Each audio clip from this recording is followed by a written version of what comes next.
Hey there and welcome back. It's great to have you here. Today we're going to be taking a look at the experience, the images, the great time had at Badlands National Park. So let's get to it.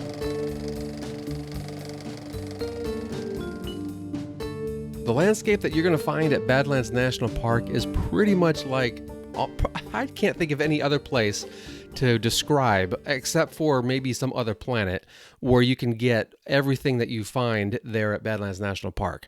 You have we'll just have to wait to see them because it's very diverse, but in some cases too, it might think, oh, you're shooting the same thing over and over, Brent.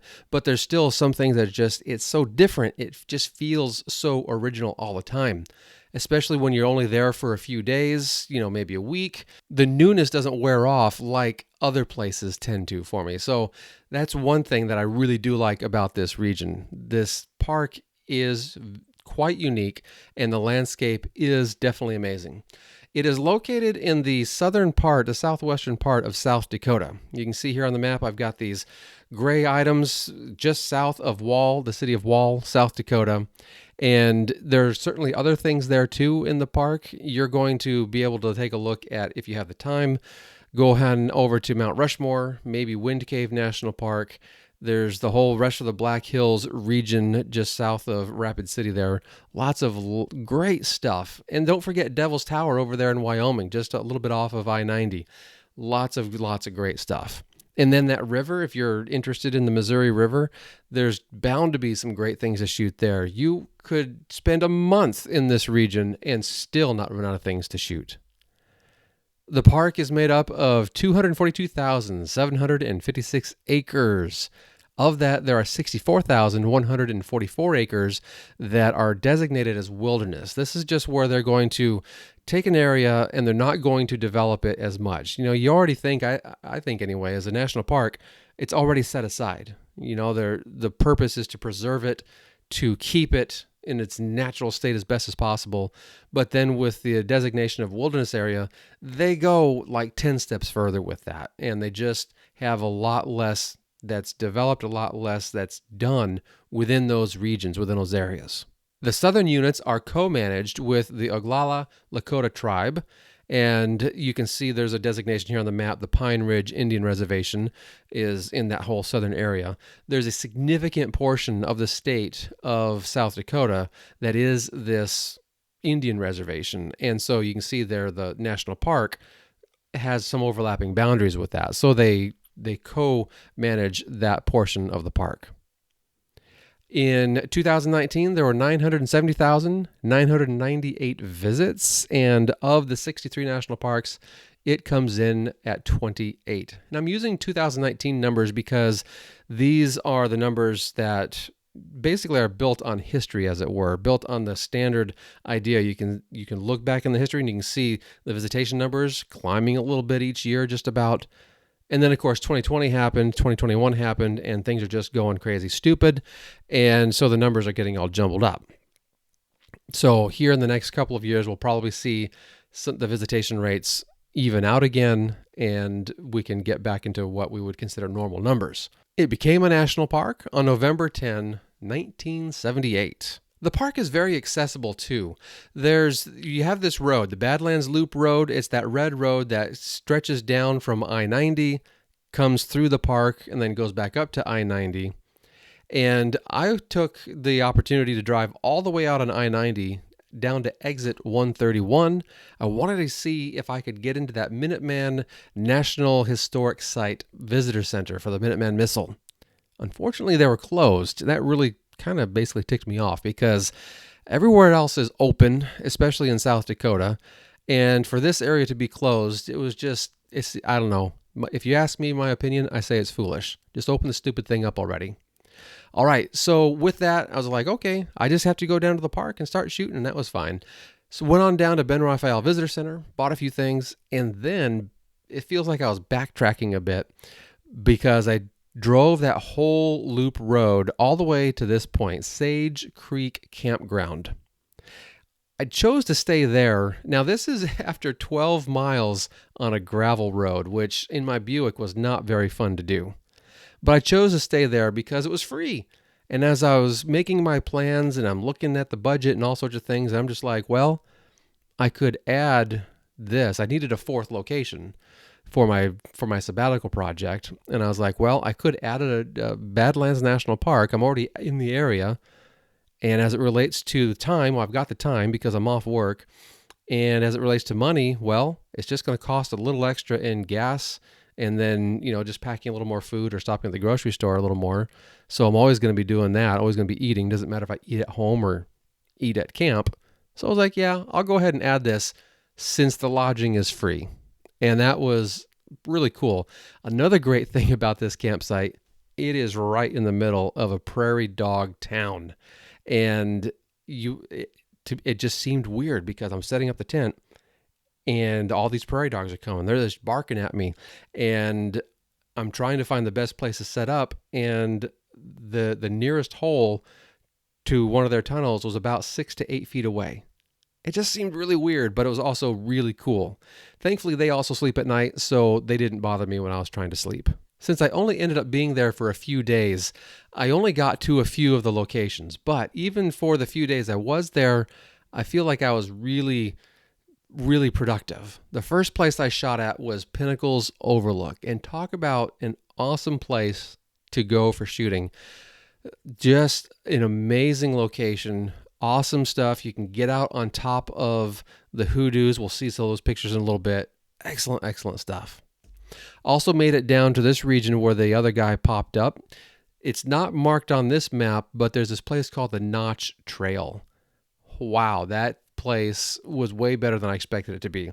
I read in this little book, I was reading, when I got to the camp, I set up camp, I had lunch, and I'm reading this book about all these different places that you can pull off.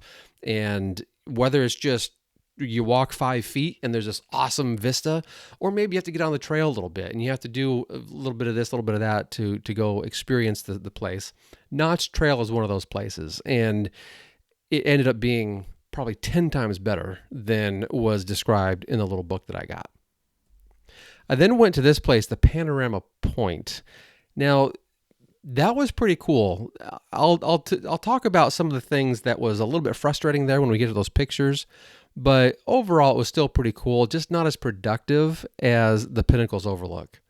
I then went to this place, the Castle Trail. Now there's another trail there called the Medicine Route. I'm covering it up with my little orange man there, but that little loop trail, I started on the road. Just basically, if you look at this map, you look at where the little pole that the little hiking dude is holding, and he's pointing right to where 3 of those trail pieces come together. There's actually a road that goes right through there. That's where I picked it up. I went on up the Medicine Route Trail, down to the Castle Trail, went out to the edge, which overlooks the Saddle Pass Trail, and then back on Castle Trail to the car. And that was a great hike, a great way to end the time there.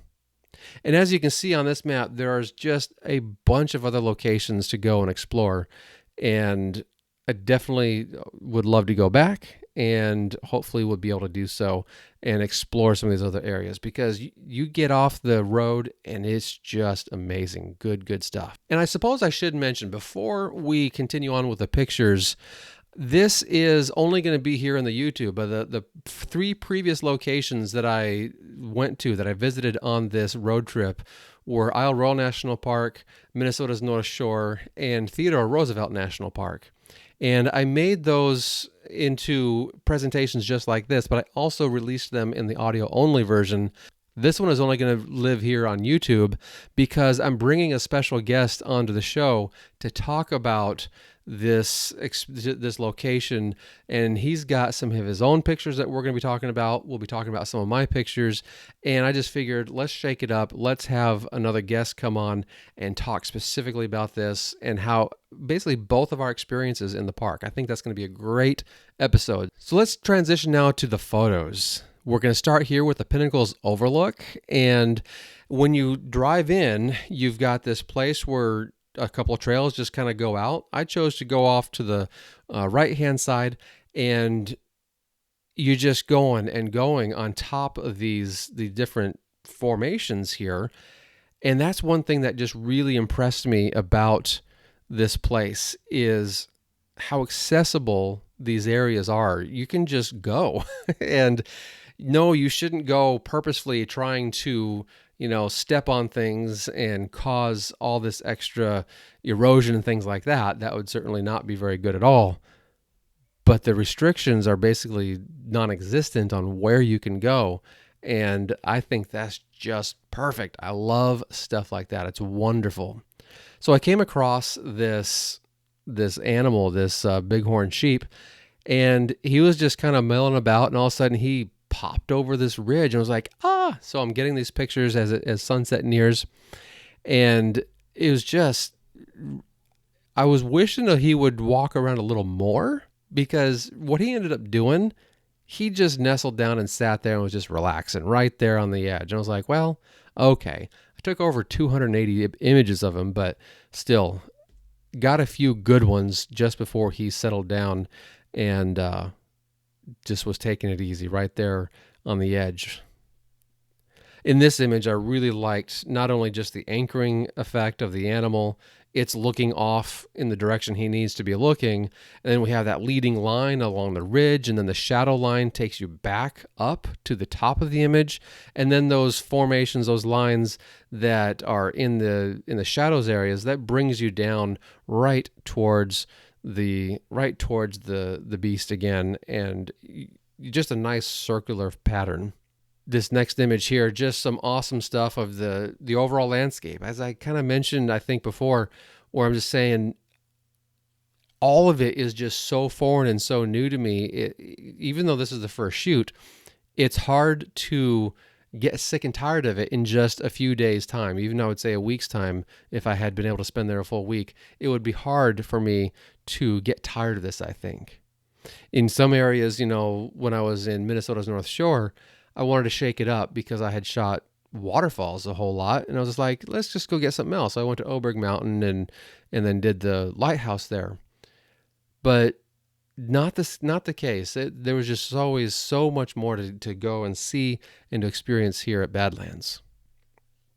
More of this Pinnacles overlook, whether it's trying to isolate something in a vertical panorama and thinking about, all the uplifting aspects of these mountain formations, these Badlands formations, or focusing in on the variety of the landscape. We've got these layered elements in this left-hand photo, with all the textured sandstone. It's actually clay, but it looks like sandstone in this image. And then behind it, we have a different idea with the different layers going through, the different shapes, the different erosion patterns. And then behind that, it's eroded down far enough, we'd have grass growing now and a few things popping up. Just some amazing stuff that it's hard to get sick of. It's hard to get tired of. Lots of good landscape stuff there. All right, here in this image, this was one of the images where it started to settle into me again, where I was thinking, okay, I'm going to need to do a little bit of work in post-production to really make my vision come through.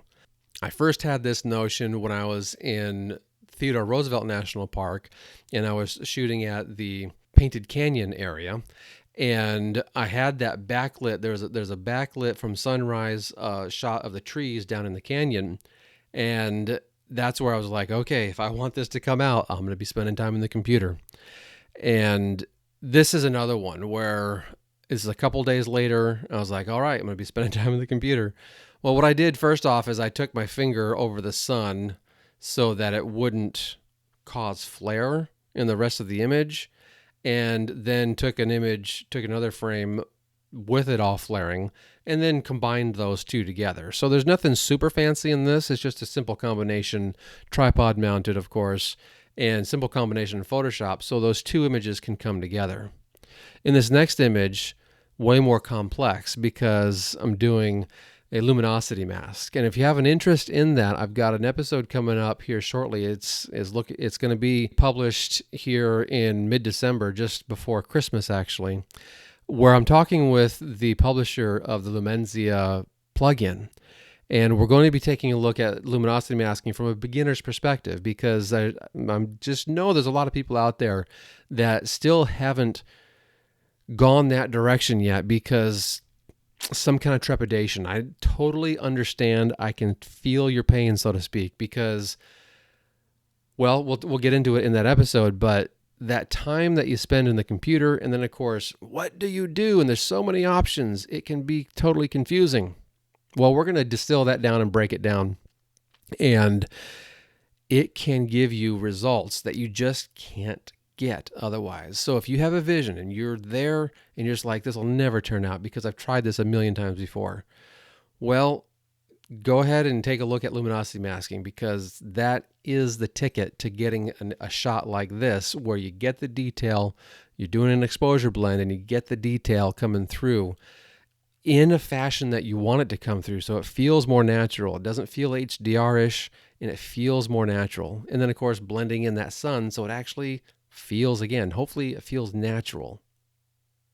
So I did the same trick where I take my finger, go over the sun, get a shot here in the foreground, do it again without my finger there, so I get at least a little bit of that flare. I get the sunburst rays, then that kind of a thing. And then you do another exposure where you bring it way down, the exposure way down, so you can expose for the sky, expose for the sun again. And yeah, after about, what would it be, 20 minutes of work in the computer, here's the results. And if we were to angle our camera just a little bit more to the right and then zoom in just a little bit, we get another shot here. And that's one of the neat things that I really liked about this location too. So many different compositions. This is almost composition overload, where you look back here on this one. I don't know about you, but I like this composition. I like where the lines are going. I like how the sun is a little bit offset from center. It's in that rule of thirds line.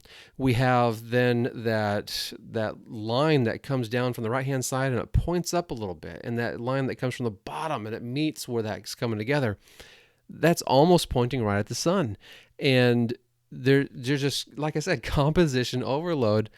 And all of a sudden, here's another one where we have that a stronger line. That same line goes up even higher now to the upper right-hand corner, and it still almost basically points to the sun. We have a lot of negative space in this particular frame where we didn't have so much in the other frame, but that's just helping balance it out. It balances out all of that intensity that the sun is giving us, and then we have this texture negative space that, to me, it just works. And then, of course, having that rim lighting on the ridge. When you do luminosity masking, you can get it just nailed just perfectly. It does take some practice, for sure, but you can get it nailed just perfectly. It really works well. This shot is a little bit of serendipity, basically. What we're looking at here with that hiker, I was shooting, got everything going, and then all of a sudden, this hiker, she just goes out there kind of sort of jogging. She paused. When she was way out there, she paused. She then came back, and I'm just shooting. And then she paused right there on the top here. And then she did this thing, and I was just like, that's awesome. Unfortunately, I didn't get the shot. Thankfully, she didn't run away. She just put her hand down. I was like, would you mind putting your hand, striking a pose again? She's like, oh, sure, that's fine. Didn't get her. I should have gotten her contact info, because I would love to have sent her this image, because it's just perfect. That human element really just does an awesome job of helping us understand a little more about the size of the landscape, the size of the location. But this is actually just the first frame of a multi-frame pano. And when you do a multi-frame panorama with the luminosity masking, this is what definitely takes a while, because you need to pay attention to exactly what you're doing. And I took plenty of notes. I don't know if I can find them right quick, but I took plenty of notes in my notepad. Here we go.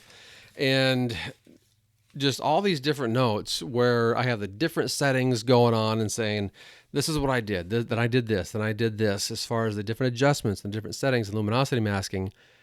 I then did that in the same exact pattern, the same exact fashion from frame to frame. And then you stitch them together, and then this magic happens. And I have a 44-inch wide printer at work, and I have a feeling this one or some of the other ones, I don't know which one I'll do, but when I have my art show in it's going to be late February or early March, this is gonna be in it, because, and it's gonna be big, because this is just too cool to not do something like that. Oh, I'm looking forward to that. All right, we have just a few more from this Pinnacles overlook. Like I said, it was really productive there, and a gorgeous sunset as well, so that really helped. This is another luminosity masking image. It might be a little difficult to exactly describe the beauty of luminosity masking, but once you get the hang of it, and again, if you know Photoshop a little bit, it's not too bad.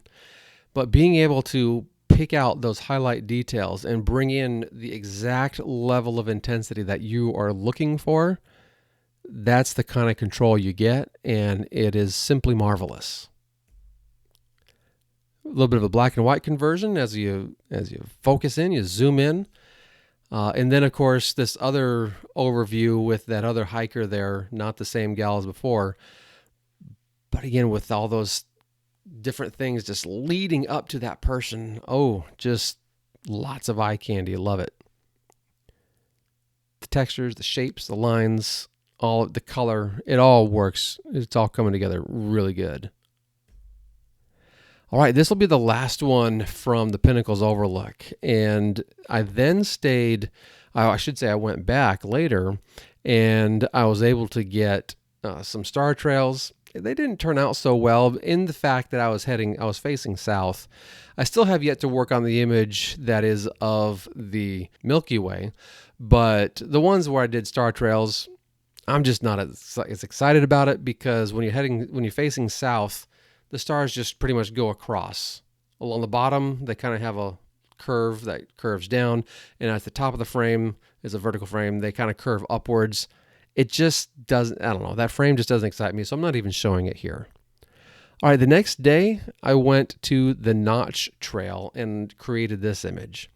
Now, this is something that really makes us feel like we're on a different planet, I think anyway.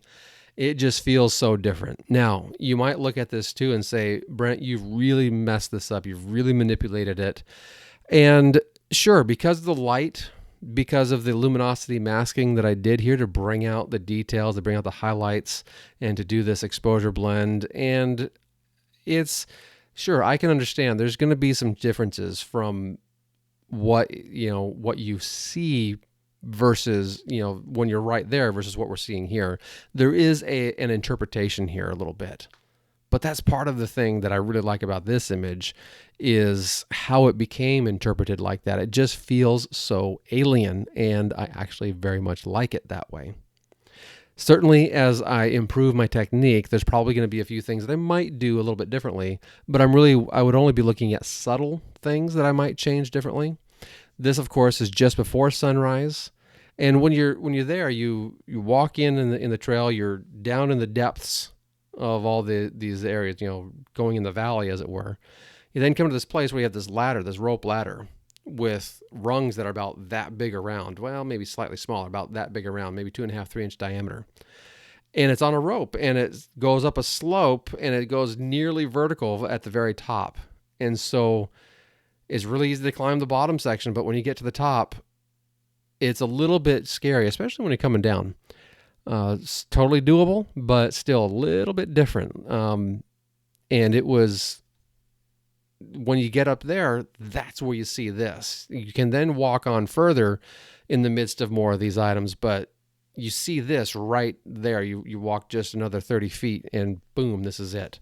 Now, this is a 3-frame panel of from right to left, 3-frame. And then we have another one here right at sunrise. So as the sun, a few minutes after sunrise, as the sun crested, certainly it's a little bit different of a position as well. So we have a slightly different overall feel for the whole landscape, but relatively the same place, generally the same place. And then right close by, as I left and got out and was thinking about getting in the car, I was like, well, let's just go take a look at the window and the door trail areas, because they're all literally in the same parking lot. So they're just right there. Hardly did anything in post-production to this image. I just wanted to show it, what this area was like. You've got this boardwalk that you can get out to and take a look. But take a look. You got some steps that takes you right down into the goodness that is these landscape formations, and there's just so many cool things there. Quick tip for you, even in late September, like I was there, it can still get pretty hot. The earlier you go in the morning, the way better it's going to be. Even if you're not a morning person, please make the effort. Not only does the landscape look better, just to the naked eye, it looks way better, but also you just have the opportunity to have a lot fewer people there. You can see there's one person on this boardwalk. This was about 9:30 in the morning that I took this image because I had spent all my time at the Notch Trail. But even at 9:30, relatively speaking, wasn't that many people out and about yet. If you go in August, like I had been there in August in 2015, just stinking hot and not, in my opinion, not really worth it. Just way too hot. I want to take an opportunity to tell you about my Latitude Photography School. Take a look at my website, brentberkram.com, is just my name. You could also type in latitudephotography.school.com, and it'll take you right there as well. But it is a place for photographers, travel outdoor photographers, where I help you connect the dots between vision, purpose, and achievement in your photography. Whatever the case is for you where you are having struggles and challenges, I have definitely been there before where you just don't know. You come to a scene and you're trying to figure it out. You come to multiple scenes, you're trying to figure it out. You're trying to think about your overall purpose in photography anyway. So if there's any chance you'd like to learn more, I would love to help you know what's going on there. And feel free, pick my brain. It's all good. You can email me, brent@latitudephotographypodcast.com, and I would love to be able to answer your questions. Starting in 2022, we're going to start a program where we're going to be supporting a charity with some humanitarian effort donations. So basically, you can take a look at this page on my website, just mywebsite.com/charity, and you can find all about it there. But I just wanted to let you know, when you sign up for Latitude Photography School, just know that we're also going to be doing a little bit there with some support of humanitarian projects. Back to the photographs. That's later the same day. So I was at the Notch Trail in the morning, then went to Panorama Point for the afternoon and got some good detail images. This is one thing, Panorama Point, it is definitely very broad. The problem there, when it's so broad, is it can be difficult to get those exact ideas, those exact framings that you want to get, because everything is just so far away. When I was over there at the Pinnacles Point, you're just right in the thick of it. You can get a little far away. You can get right in the thick of it. It's just really cool. Now, at Panorama Point, there's one place where you can get right into it. And so I got this image and then this multi-frame panel that worked out really well.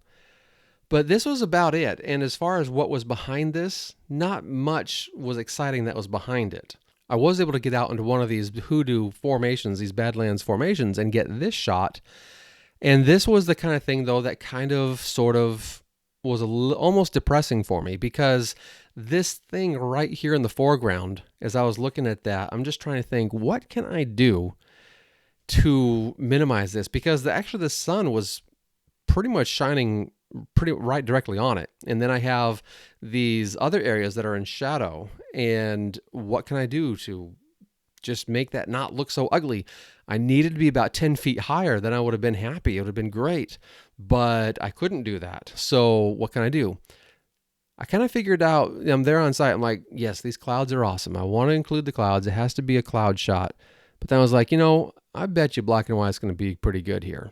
And I think it's great in black and white. It minimized the idea that this central foreground element was just sticking out like a sore thumb. It was also easier to manipulate and bring it into something that matches the rest of the landscape, so it just feels more integrated.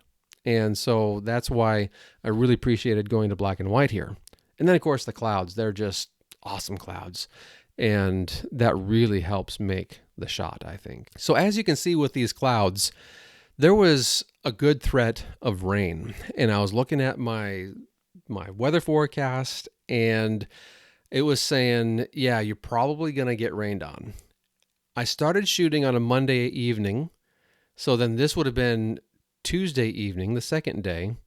And so Wednesday was the next day. As I was reading my book and everything on the first day, on Monday, I was like, you know what?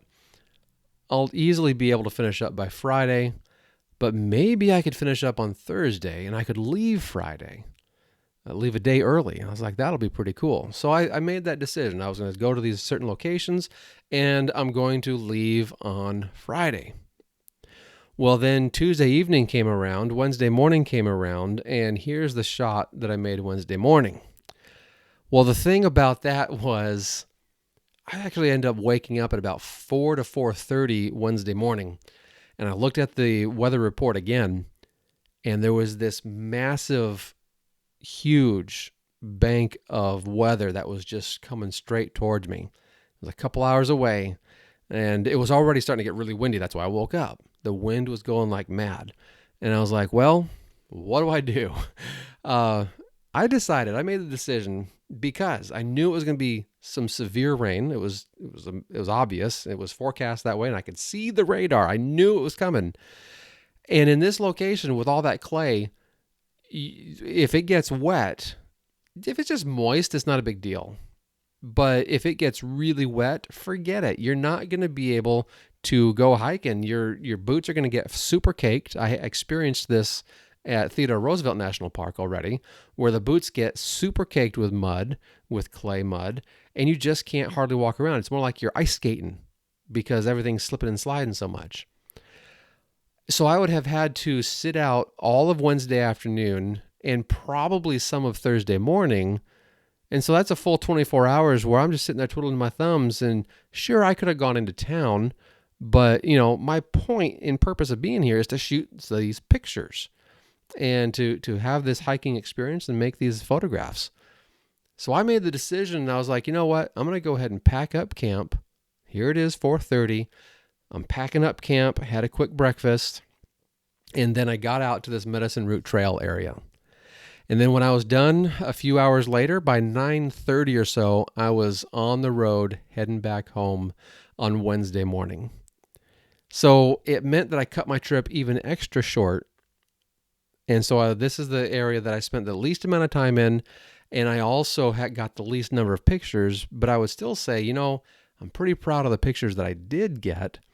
All of them I'm showing you here in this presentation are not like this one. I wouldn't say this one is like a pinnacly perfect, the ultimate zenith of all images, but it does showcase the landscape pretty good. And of course, I was lucky enough to get the lightning strike in there.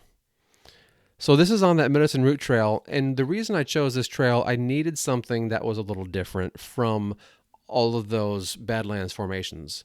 I wanted something that would give me a little bit of that grasslands feel, that grasslands transition. And this location did it perfectly for me. So just as I'm going down the trail, getting different formations, different cloud formations, it started to sprinkle a little bit here and there, not too bad. Did get some rainbows, so that was pretty awesome. Really appreciated the opportunity to photograph some rainbows. Here's another one. And this is when it started to get extra windy on trail. And when I finally got to that point, you remember on that map where the two trails came together, the Medicine Root and the Castle Trail came together, there was a little spur that goes off on the Saddle Trail. I went off to the edge and looked down over the edge. Boy, howdy, that wind was going like crazy. But out here, it wasn't too crazy. Behind the big ridges, it wasn't too crazy. But those rainbows, those are pretty cool. As you're just walking along the trail, I've got these formations, and I'm like, where do I go to shoot this rainbow? Do I shoot this one or do I shoot this one? Because it's the same rainbow, just different parts of the up parts going on either side. And lucky enough, I was able to get both. That was awesome. That was really, really a nice treat.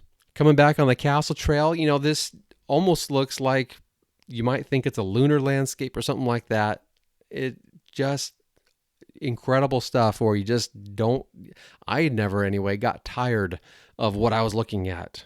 It was more along the lines of, how can I make this an interesting image? Because it's such a different landscape, it's such a different subject that it possibly comes across as a little bit difficult to interpret. You're just, what do you even do? Kind of a thing. And thankfully, I was able to come across with some ideas and make some good images. Now the lighting got really dramatic, and that just really, as I just continuing to walk away from from this area as I was going back towards the car, those clouds really moved in and started coming in, and then by the time I got to the car, it was raining. But here I still have just a little bit left, kind of pushing my luck. Got a little bit of wind action on these foreground flowers, and then pretty much coming out to the end here, we're almost done. It changes all the time too. You turn this way, you have this. You turn the other way, you have this. And you just have so much eye candy before you. It's difficult sometimes. It was difficult a little bit for me to just be like, let's just calm down, because it's so exciting. It's so, well, I can shoot this, I can shoot this, I can shoot this. But let's just calm down and let's just make a good image out of what we have before us. Now, in this particular landscape, I really liked the idea of going black and white. So I also did a black and white conversion. I like both of them. I like the color as well. But, when you have a good black and white, nothing beats it. It's pretty sweet. All right, our next to last image we've got. The only reason I put this one in here is because I wanted to show this gully type thing where when you do get a good rainstorm, it washes out, it washes through. And so some of the erosion that's happening, which will, in a couple hundred years, we'll have new Badlands formations coming right in this area, no doubt. So this is the start of that whole process. And our last image with the grasslands transitioning into these clay Badlands formations and then the awesome clouds behind it. Just a lot of interesting textures, interesting forms and shapes, the little micro lines, if you will, which makes the texture of that grass. And it's just really exciting to see something like this come together with how it's all made, how all of these different features come together in this landscape. That's what really makes it work well. That's awesome stuff. If you'd like an opportunity to explore the landscape and take a look at your creative process, I invite you to consider joining me in the Palouse. This is Washington State's breadbasket, basically. There's so much wheat up there. They also do canola and a few other things, peas, alfalfa, things like that. But wheat is definitely king up there. I invite you to join me for my shoot and print workshop. Now, here's the thing about printing. I probably have come off with a little bit of a reputation as saying there's only one way to print, and I really don't want to come across that way. If you want to use the print module in Lightroom and really go deep in that, in understanding the print module in Lightroom, then that's what I want you to do. It's more important to me that you get your prints out of the computer and onto paper, to get your photos, I should say, out of the computer onto paper. And that's what we're going to look at. We're going to look at the best practices for processing and the best practices for printing to get that awesome color, to get that accurate color on your prints. Now, if you print your own images or if you want to go to an online lab, it doesn't matter. The process is almost the same. There's so little differences in those processes that they're almost the same. Now, I'm going to have my printer right here, right next to me. You can't see it, but I've got a Canon printer right here. That'll be there on site. We're going to be using that to get these amazing prints of your images there in the Palouse. So check it out. Head on over to the website, brentbergherm.com, and click on that workshops tab, and you'll see it listed there. And I do appreciate any support that the listeners and the viewers provide through using my affiliate links. I have affiliate links with Lens Rentals, Think Tank Photo, Peak Design, and now Greg Benz's Lumenzia plugin. It's a great plugin for doing all these luminosity mask adjustments and doing exposure blends, customized dodging and burning. Lots of great things there. He's got some great videos too, whether you take his course that he has for the exposure blending and dodging and burning. He's got some free items there on YouTube. A boatload of other people have free things on YouTube. So learning how to use Lumenzia should be fairly accessible for you on that as well. So if that's something that you're interested in getting, I appreciate the support you can provide by using the affiliate links of any of these companies. And that does it for us today. Thank you so much for being here. It's been a fantastic journey down memory lane for me, and hopefully you learned something. Hopefully you were inspired, and I hope that you are able to take away something that will help you get those creative juices flowing and get out there and make your own images yourself. So get on out there and shoot. I would love to see any results that you do. You're welcome to join the Latitude Photography Podcast Facebook group, and you can share those images there. So look it up there on Facebook if you like. Again, you can email me, Brent, at latitudephotographypodcast.com. Always happy to receive listener and viewer messages there. All right. Thank you so much once again. Until next time, happy shooting.